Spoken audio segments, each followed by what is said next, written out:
Hey everybody, I'm running a little bit late. I know I meant to do this about an hour ago, but I needed to eat something. I'll give it a few minutes to see if anybody wants to join.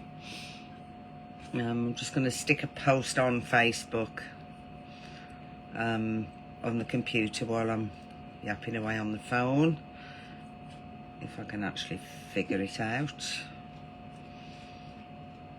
Hard work trying to do a computer and this at the same time.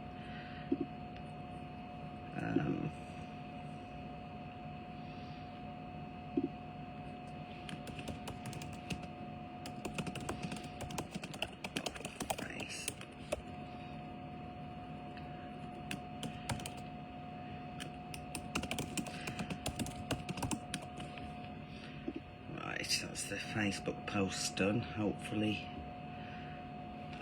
people will join shortly. As I mentioned in the Facebook post, I've got some pretty big news to share with you. It's obvious it's not the best news. We've known about it for a few weeks,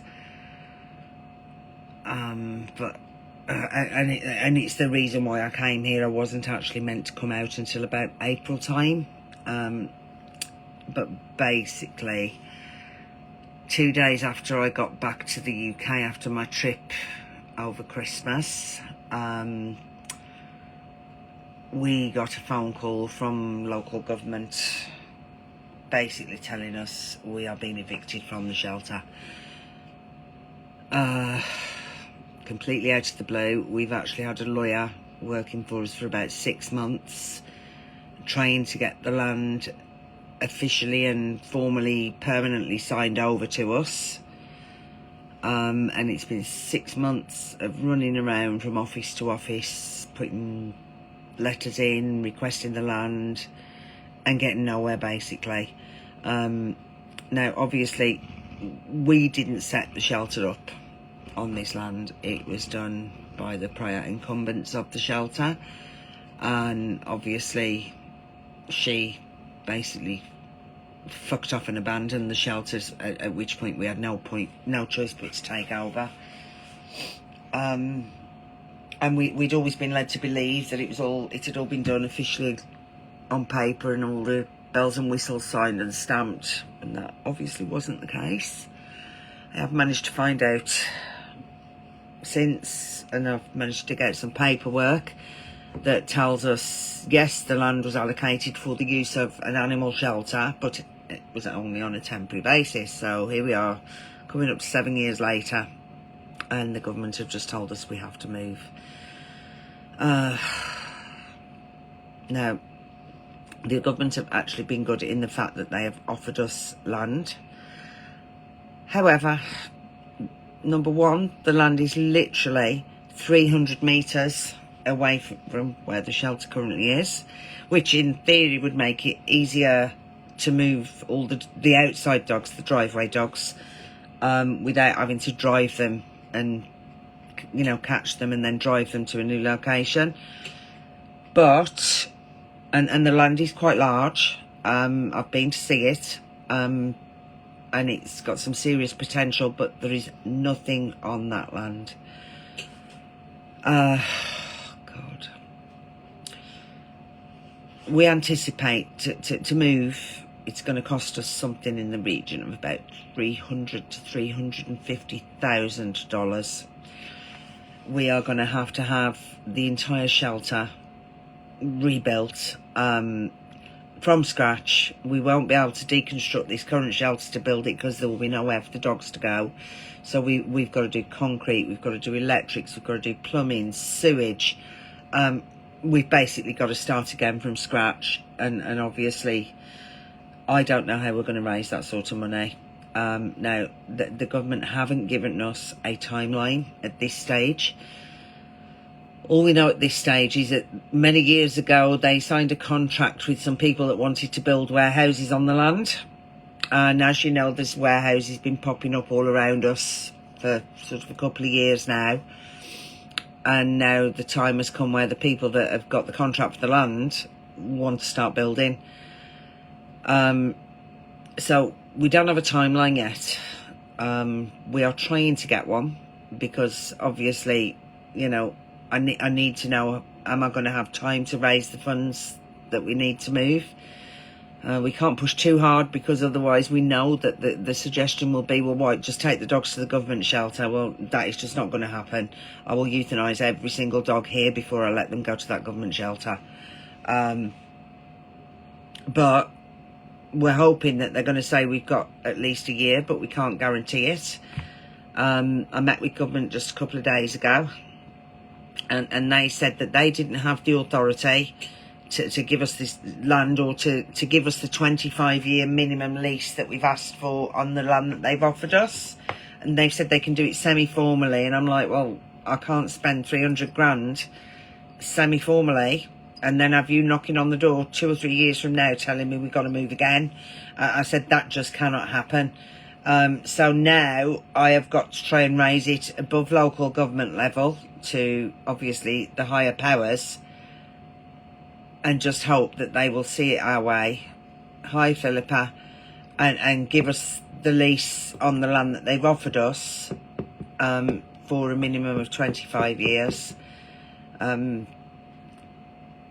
You know, I mean, we just didn't need this on top of a goddamn war.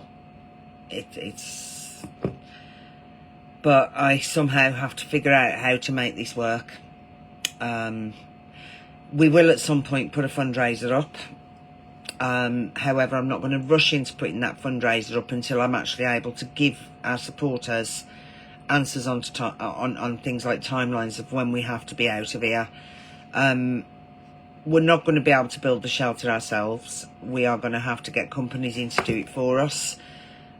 And even if, you know, we were to win the lottery tomorrow, we'd probably still be talking 3 to 6 months of building and construction work that would have to go on before we could even think about moving a dog.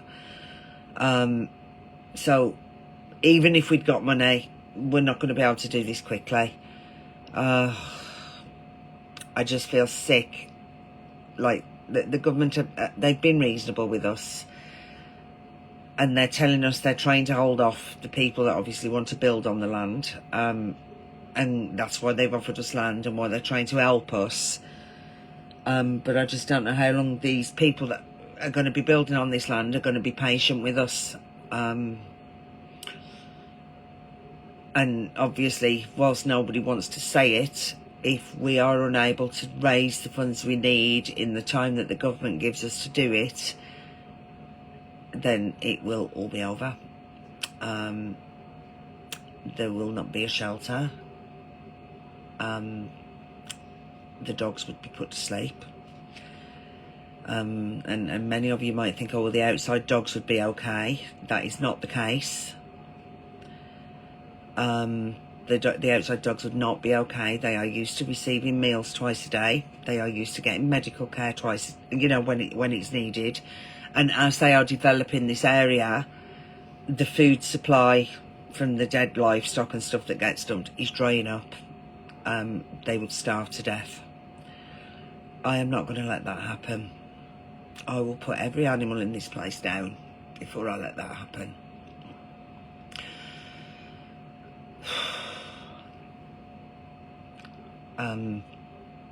We're still a little bit in shock about it. You know, we really thought that we would get to the right people in government to be able to get the current land signed over. And, you know, on the flip side of the coin, if we can drag this out for as long as possible and we can raise the funds that we're going to need to do it, then actually it could be, you know, the silver lining in the grey cloud, because it means we will be able to build the shelter the way it always should have been built, and basically so that we don't have the constant shit that we currently have with things breaking all the time, and, you know, flooding, the freak weather events and all the other shite that happens. So you know, it could be a blessing, but I just do not know how I am going to raise that sort of money to move. Hi Carol. Carol, we are being evicted from the shelter. We don't know when. what we do know is we're probably going to be looking at about $350,000 to be able to move. But right now, we're not going to start fundraising, because right now the government are only offering us a semi-formal lease on the land that they've asked us to move to, which means literally 2-3 years down the line we could be in the same boat again, with them knocking on the door and saying, you've got to move because we want to build or we want to do this. Now, we're being told that the land that they're offering us is what they call a green area, a green zone, and we've been very clear in the fact that, you know, we want to plant the area, we want to put trees in, we want to make it a haven for wildlife. We've worked really hard trying to get this area cleaned up that we're in over the last sort of 6 years. And, you know, we've got thousands of birds, we've seen hedgehogs, you know, obviously we've seen snakes. So it's already becoming a wildlife haven.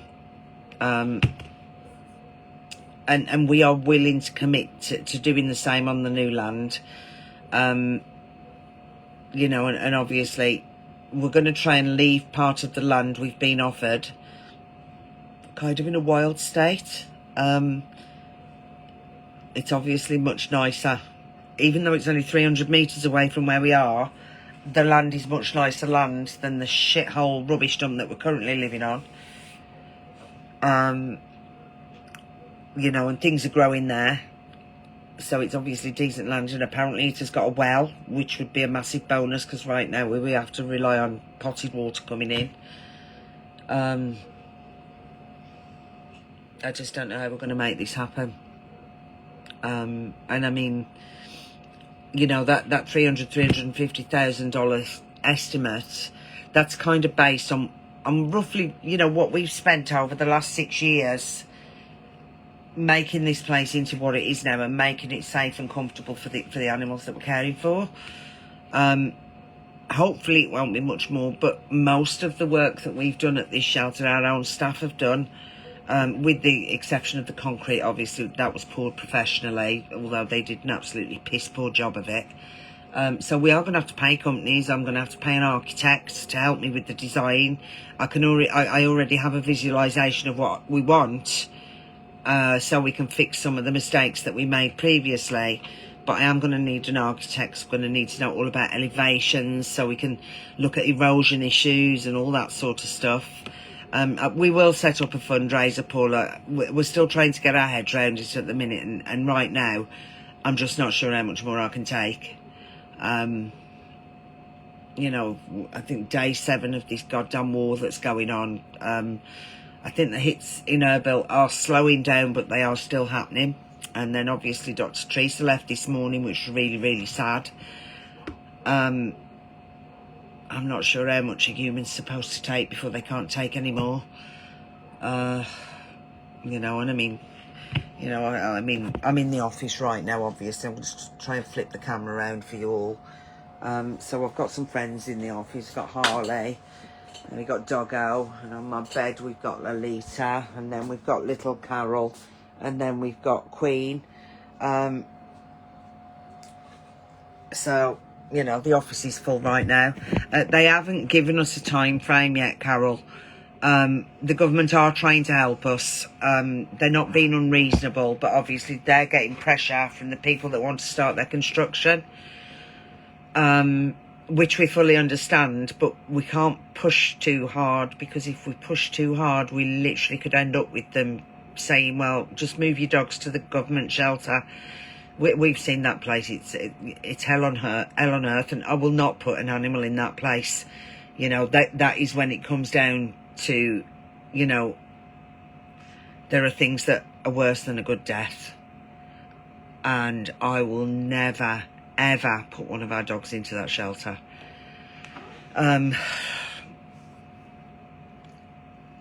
You know, it's and I'm trying to sort of look at the positive side in the fact that we will be able to rebuild, and it'll be bigger and better than it has been so far. We can try and make it so that we don't encounter the same maintenance issues. We want to build this new shelter with brick rather than like the metal sheets and the BRC that we currently use. I mean, that in itself will save us money, because we deal with so many injuries because the entire shelter is built from metal sheeting. And whilst we do our best to, you know, we turn over the edges so that it's not sharp, we still get dogs that injure themselves. We're constantly dealing with dogs that have caught themselves on wires that have come loose, you know, welds that have come loose.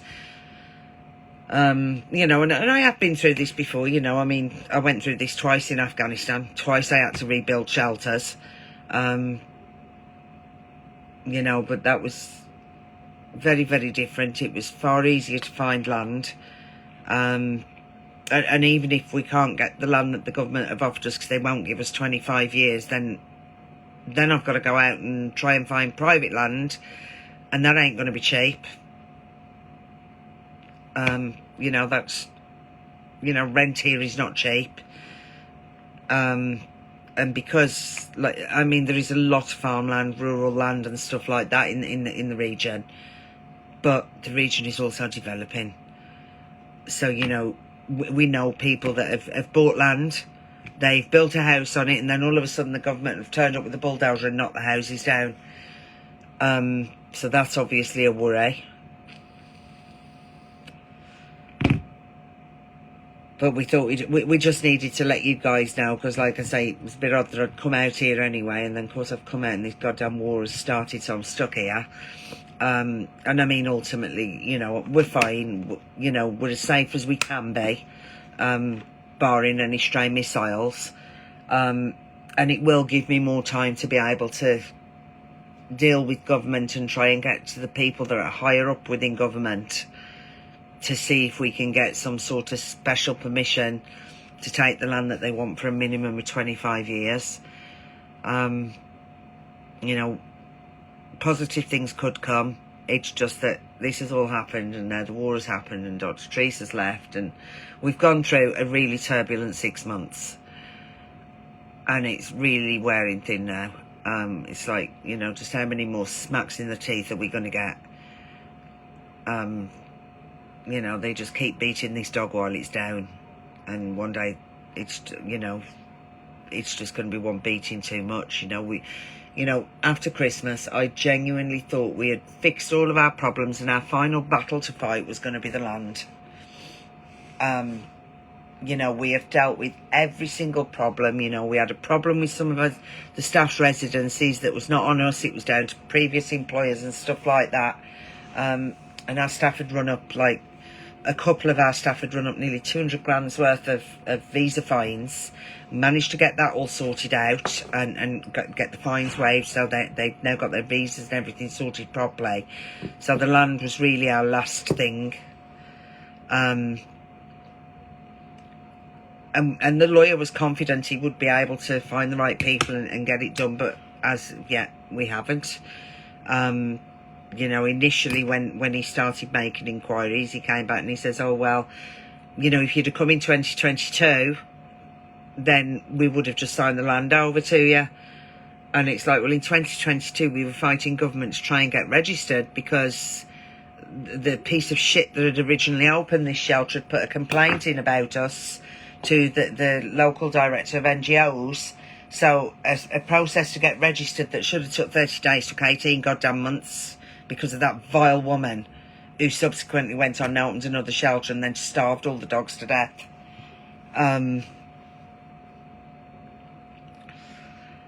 Yeah, Carol, I really wish the biggest issue was the war, because we know that's going to be over at, you know, some point, hopefully soon.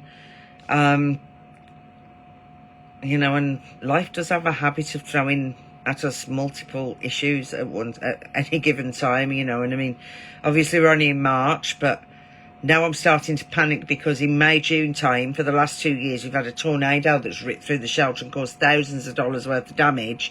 So now I'm starting to panic about that. You know, God, are we going to have another tornado? Because quite honestly, I don't want to spend anything else on this shelter now. We've put a hold on all projects that we've got planned. And I don't want to spend on this shelter, because we will have to move. It's high, you know, it would be a miracle if they came back to us and said, oh, well, you know, we've changed our minds, we're going to let you have the land. Hey, Susan. We have about 50,000 supporters across all of our social media pages. The big problem is most of those supporters don't see our posts. The Facebook algorithm doesn't show our posts. And obviously, you know, we're acutely aware that since COVID and the cost of living crisis, people are struggling financially. Hey, yeah, everything does happen for a reason. I keep telling myself that there is a silver lining in this, and ultimately we're going to get the shelter that this should always have been, and the dogs are going to have a much better quality of life. It's just all pretty overwhelming right now. As you can see, I mean, yesterday I was playing with Ronnie and Reggie, the two puppies, and they got razor sharp teeth, and one of them caught my ear, so I had to get the vet to stitch my ear up. That was pleasant. No anaesthesia. That was really pleasant. But anybody that knows me knows I just don't do doctors. I prefer to go to the vet. So I got the vet to do it, and it hurt, but it's fine. You know, so life is good. I look horrific. I've got bin liners around my eyes. I don't think they're that bad, but they clearly are. That said, I was up at 5 o'clock this morning to wave Trees through the gate. I've just had a message from her. She's finally made it to Turkey. Her and Andy, the vet that's going to be coming in, they are safe. Andy went with her. They had a bit of an epic. They got through the Iraq part of the border and headed towards the Turkish customs. And when they got to Turkish customs, they realised they'd actually left their bloody luggage on the x-ray machine on the Iraq side. The Turkish wouldn't let them just double back and pick it up. They had to go through customs, then re-enter Iraq, drive all the way back, pick up their bags, and then drive all the way back to Turkey. But, you know, in the last hour or so, they have made it into Turkey. So they are out of Iraq and they are safe. Thank you, Paula. Thank you. So that is our update. I am obviously here on my own this weekend in terms of vet care. We haven't got a vet this weekend. Dr. Ali's off. Obviously, Teresa's left and Andy has left as well, because he's got stuff to deal with before he does come into country. So I'm just sort of spending the weekend praying that nothing major happens. A lot of stuff I can deal with myself, but, you know, I can't do surgeries, obviously. You know. Yeah, Fran, once we've got a few more, you know, more guidance from the government, then we actually plan to approach some local companies here. Kurdistan actually has a lot of millionaire and billionaires. So we are going to go cap in hand and beg. And we kind of figured that what we'll do is we'll ask multiple companies each to do a little bit, because then we're not asking for too much of one company. You know, so perhaps one company will do the concrete, another one will perhaps build the kennels. You know, there's just a lot of things going on in my head right now, and I think of things and I scribble it down. You know, and we're going to get a board next week that we can sort of start drawing how we want it to be laid out, so we can then get an architect to help us with the elevations and stuff to make sure we do it right. I'm still suffering the effects of my cold. I think I might have actually caught a cold on top of a cold. So I'm still feeling pretty shit right now. I've got a massive cold sore up my nose that's really sore. But Seamus has just cooked me corn chicken with marinara sauce and mozzarella cheese and some salad served on a bread roll, and it was bloody lovely, really nice. And it means I don't have to cook tonight because Seamus cooked for me, which is lovely. Yeah, Carol, we will offer advertising. You know, any company that sort of steps up and does something significant to help us rebuild the shelter, we will happily let them put their logos or whatnot all over the shelter. You know, we're not shying stuff like that. We will be asking people to help. You know, but it's just, a lot. And I mean, obviously we're very conscious that everybody's going to be worrying right now because the cost of fuel and gas and stuff like that's very likely going to go up as a result of the war in Iran. You know, so this couldn't come at a worse time because everybody's going to be worried about, you know, when they're going to get the letter from the gas and electric board saying the bills are going up because of Iran. You know, we're seeing the price increases here.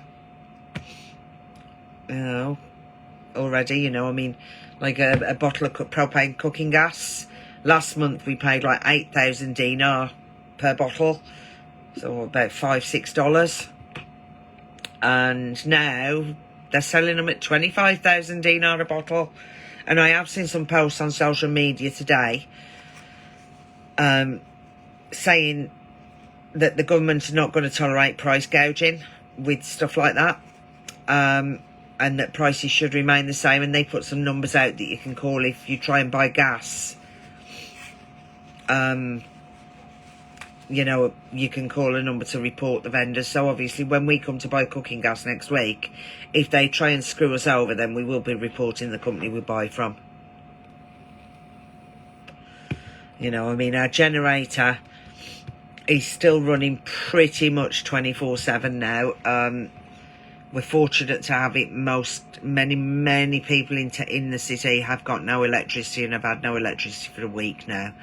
They've been lucky if they've had an hour a day, and that's because the Khormor gas field has been closed down because obviously, you know, they can't be producing gas when there's missiles and drones and stuff looking to hit the oil fields and the gas fields, and obviously they need the gas to make the electricity to keep everything running. And of course in the last year the government have worked pretty hard to get everybody on 24-hour a day electricity rather than a few hours here and a few hours there and you pay to log into a community generator. All the generators have been disconnected. You know, oh Martin, a bit of relax would be nice, but unfortunately I am going to be pretty busy. Yeah, we're with you on that one. Politicians and their sodding wars. You know, I mean, you know, I believe that it's been said that this is probably going to last at least a month, which is less than ideal. We are not actually... the general thought is where we are, that the missiles and drones and stuff that are coming down hitting in Erbil are actually from pro-Iranian militias that are already based in Iraq, so they may not necessarily be coming from Iran itself. It's the pro-Iranian militias, the proxies that are hurting us. It was fairly quiet last night. Some of the supplies that I sent before I left have arrived. I'm still trying to sort out getting another shipment put together whilst I'm out here, but some supplies have arrived. You know, we're still waiting for one more shipment of stuff that was sent like just a couple of days before I left the UK. Yeah, it'd be nice if it's quiet. I mean, I slept the whole night last night, but I think they might have gone for the airport again a couple of hours ago. I didn't hear it, but I've been seeing it on social media that there were 2 drones shot down over the airport. We certainly haven't seen like the trails in the sky today or yesterday, whereas the day before the sky was just full of white trails with all the drones and missiles. Dogs are okay. They get pretty stressed when there's a bang, and then every single dog just barks and doesn't stop for quite some time when we have a big bang. But other than that, they seem relaxed.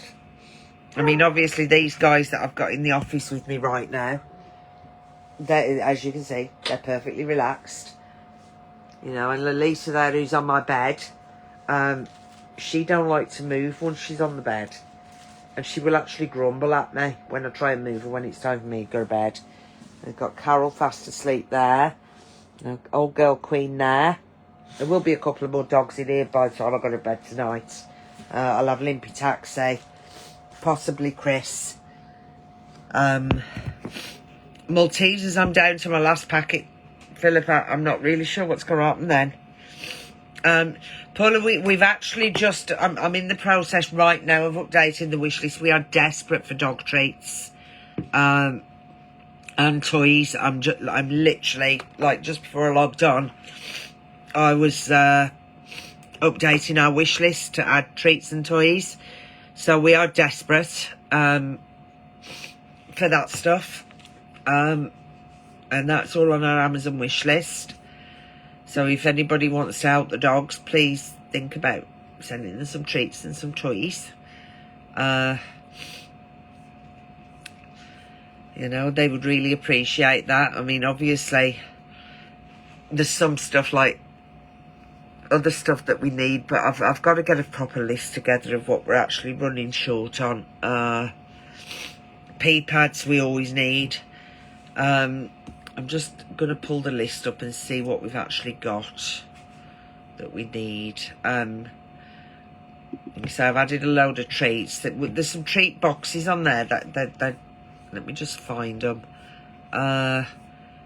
They are like £20 for a box of 50 natural style treats, like duck feet, chicken feet, stuff like that. Dogs really like them, and they are actually really good value for money. Dog beds, obviously, we're always going to need those. What else? You know, treats, dog beds, cat beds, poop scoops. We really need some poop scoops, because these poop scoops are worth their weight in gold. They really do save the backs of our staff when it comes to picking up all the poop. We are still desperate to get a couple of these massive cages. The Amazon Basic 3-tiered playpen. They're absolutely fantastic. I will put the link on after I've finished the live, Paula. And, you know, they're £87 these cat cages are, but they are an absolute godsend when we've got multiple cats in for spay or neuter, because we've literally only got 2 cages for cats. So if we have like 6 cats in, we're screwed for anywhere to put them. Pee pads are on there. We've put some toys on there. Treats are on there. Obviously, as always, we always need exam gloves. We've put some syringes on there. You know, so most of this is pretty boring stuff. Yeah, not much chance of me getting on the bed, or at least having, you know, I might get like, you know, a corner of the bed. You know, Lolita might not bite me when I try and get into bed. She always has a real bad grumble at me when I shift her. I mean, she's never bit me, but she does grumble about it. But these dogs are very, very spoilt. I don't even know if you can add Maltesers, Carol. Let's have a look, shall we? I think they're generally quite expensive on Amazon, to be quite honest. You know, but I will have a look later. Oh, thank you, Helen. We really appreciate that. I'm actually going to go shopping on Sunday and see if I can find a shop that's got Maltesers. I mean, I can get Cadbury's chocolate out here, but I just really like my Maltesers. But I need to go and buy some cheese because I'm running out of cheese. And cheddar cheese is quite hard to come by. Out here, there's only one supermarket I've ever found that sells it, so I'll be going over to the other side of the city to try and get myself some more cheese. I mean, I'm doing okay for others. I've got none of my good coffee. I like the Cap Columbia coffee, and I can't get that here. And of course, I only bought 1 jar with me, thinking I was only going to be here for 2 weeks. So I've had to go and buy a jar of Nescafe Gold blend. It'll do. But I've got everything else. I've got fruit, lovely fresh fruit. I bought a lovely fresh pineapple and some mangoes that I'm just waiting to ripen off. You know, and I've got cheese biscuits, but just got no cheese to put on them. And I even bought with me Aunt Bessie's roasty chips, roast potato chips. I bought frozen ones with me, and I bought my frozen jacket potatoes with me as well. So I'm not going to starve. I might actually lose a bit of weight if I can't get hold of any chocolate. You know, that'd be nice. Oh, I'm terribly bunged up again tonight. This cold is awful. Like I said, I think I caught a cold on top of a cold. So who else have we got joined us? I can see we've got 19 viewers. I'm just not sure who all of you are. Oh, 18 now. Yeah, we'll chat later, Carol. Thank you for tuning in.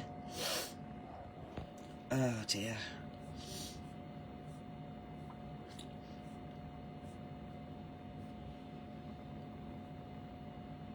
Thank you, Carol. I appreciate it.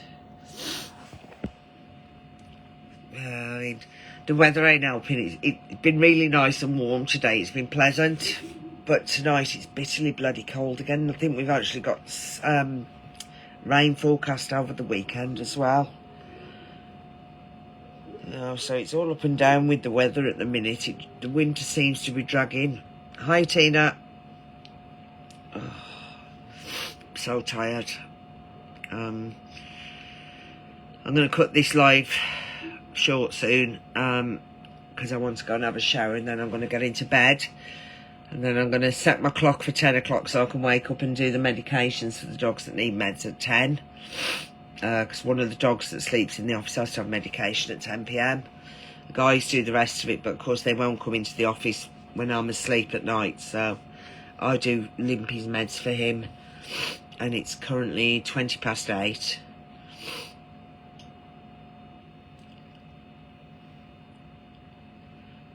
Yeah, we won't be able to take the pools with us, unfortunately, Fran.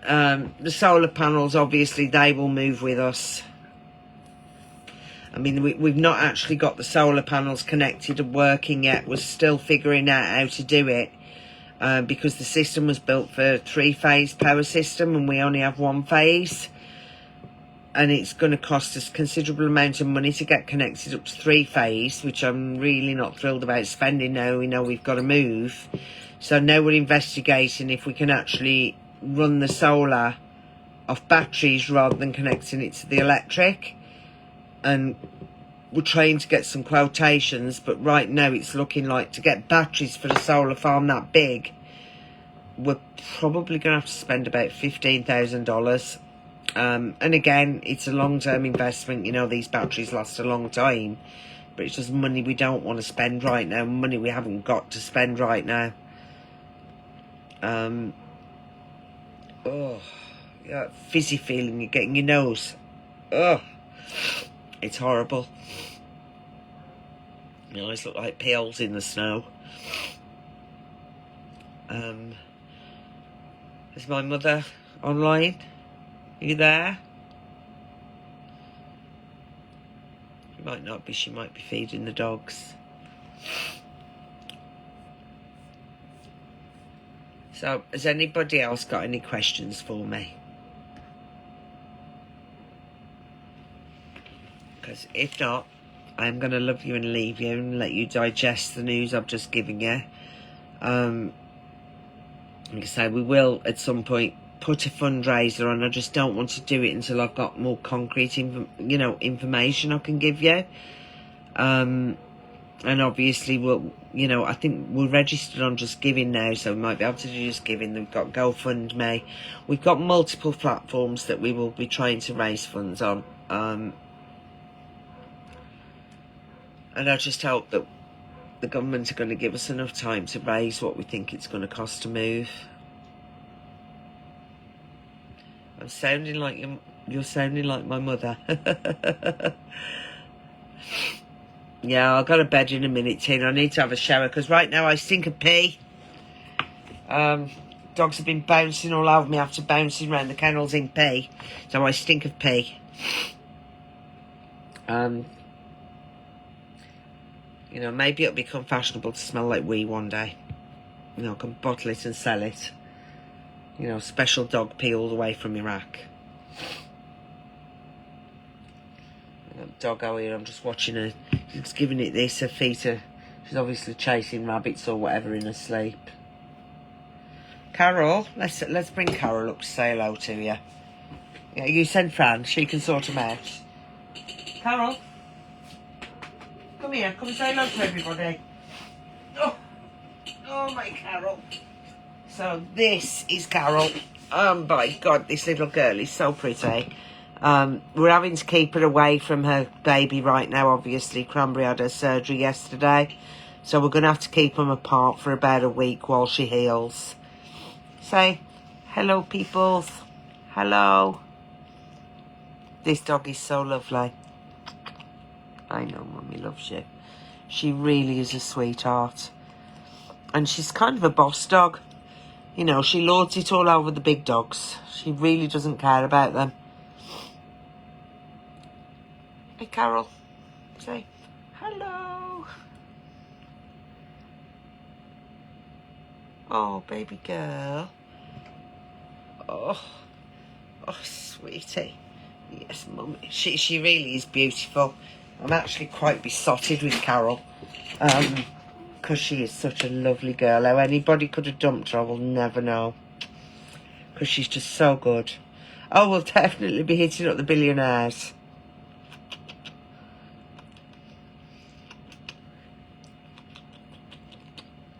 Oh, what's up, my baby? Carol slept on my bed with me last night and she just didn't move all night long. Yeah, little terrier cross. She actually looks remarkably similar to little Reggie. And obviously Reggie's got a lion haircut at the minute. His body's been shaved, but his head is still sort of fluffy. And I actually do wonder if they've come from the same line of dogs. No more dogs for me, Helen. No more dogs. I can't have any more dogs. You know, there will be a home out there. Hi, Ada. There will be a home out there for Carol, but not with me. Much as I love her, I can't take on any more dogs. Can we? Oh, Mummy does love you. She's my beautiful girl. And she's lovely and toasty. Keeping Mummy warm, ain't ya? She looks like butter wouldn't melt. She's actually a little sod. And she really does hold her own with the big dogs. There is no fear. You want to go back to bed? Mummy send you back to bed. Oh, baby. Oh, sweetheart.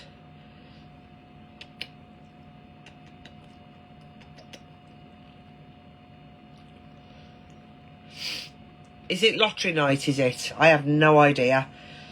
I sometimes think about the lottery, but I never buy a bloody ticket, so I'm never going to win. Oh. And of course I can't just nip down the shop here and buy one. And I don't think I've ever heard of anybody that's bought tickets online and won the big one.